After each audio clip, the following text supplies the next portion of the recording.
Hello, public speaking class. Today I'm going to be teaching you guys how to do a proper powerlifting bench press. So first thing you want to do is you want to get set up. You want to sit down on the bench. The number one thing you want to start with is you want your head to be over the back of the bench. And then as soon as you set up with that, then you want to go and you want to take your fingers and you want to put them on these rings right here.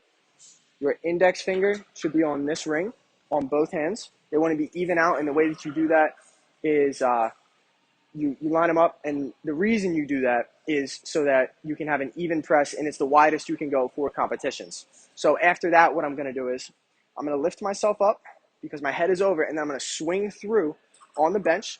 I'm going to drive my shoulders into the bench like this, because when you do that, if you push with what's called leg drive, when you push, it's going to allow you to create an even more powerful bench press.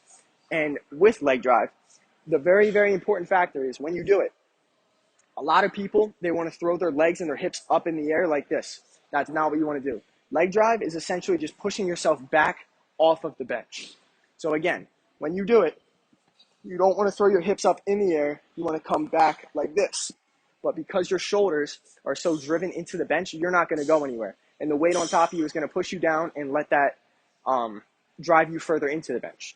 And also another big factor in a good powerlifting bench is going to be a big arch. And you'll see that when I set up. And the way you do that is you bring your legs in as close together as you can while driving your shoulders in. It creates a nice arch so that you can be a proper and in a good position. So first thing, what I'm going to do is I'm going to come back, watch my head on the bar. So I'm going to hold it, get under it. My head right now is off the seat. See how it's dangling down?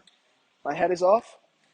I'm getting my feet in a position that's comfortable enough, but not super close like this. And also my feet are flat on the ground, heel and foot is flat. Next thing, what I want to do is I want to take my index finger, this one, put it on the first ring, not the second ring, the first ring. After that, I'm going to get a nice and tight grip, go all the way around, pick myself up, slide through the bench, and now I have a large arch. My butt is off the seat. That's not what we want.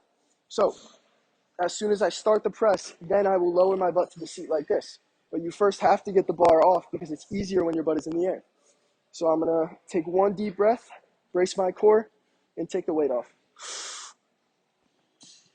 Now that the weight is off, I'm going to lower my butt to the seat while still keeping my heels flat on the ground.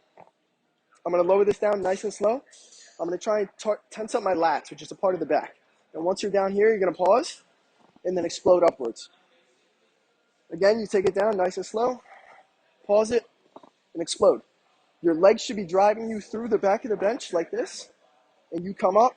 You want a full lockout, and before you rack it, you must wait at the top with elbows fully extended for that to count as a rep.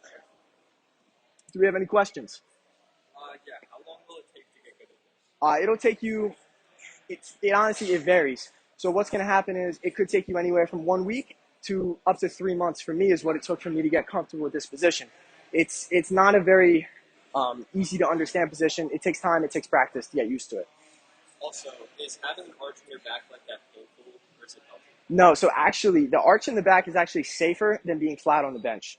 And the reason for that is when you're flat, that weight has nowhere to go but into your shoulders. And so that's going to cause you a lot of shoulder pain. But if you have an arch in your back and you retract your shoulders like this, your shoulders are actually in a better position to press, and you should be more comfortable and able to do more weight in a safer and more effective manner.